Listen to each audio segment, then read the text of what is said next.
संपूर्ण महाराष्ट्राचा आवडीचा पदार्थ थोडासा वेगळ्या पद्धतीनं संपूर्ण महाराष्ट्राच्या आराध्य दैवतासाठी उपवासासाठी बनवायचा का फेरॉलचा बिडाचा तवा वापरून? चला दाखवते। हा फेरॉलचा 10 इंचाचा बिडाचा फ्लॅट तवा आहे। पूर्णपणे तयार केलेला असल्यामुळे तुम्ही हा लगेच वापरू शकता।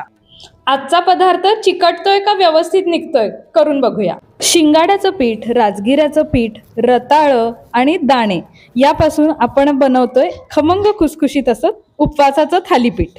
नेहमीच्या भाजणीपेक्षा थोडंसं वेगळं, उपवासासाठी चालणारं आणि बिडाच्या तव्यावरती केल्यामुळे एक वेगळी सुंदर चव असलेलं हे थालीपीठ।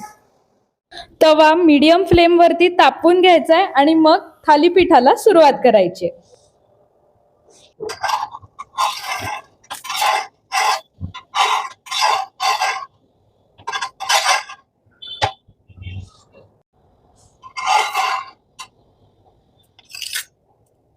हे शिंगाड्याचं थालीपीठ बिडाच्या तव्यावरती केल्यामुळे मस्त खमंग खुसखुशीत झालंय, वास पण खूप छान येतोय। तुम्ही कुठली अशी वेगळ्या प्रकारची थालीपीठ करता मला कमेंटमध्ये नक्की सांगा आणि पुढच्या वेळी थालीपीठ कराल तेव्हा बिडाचा तवा नक्की वापरा, तुम्हाला खायला खूप मजा येईल। अशाच मस्त चवदार रेसिपीज करण्यासाठी फेरॉलच्या बिडाच्या भांड्यांमध्ये नक्की गुंतवणूक करा।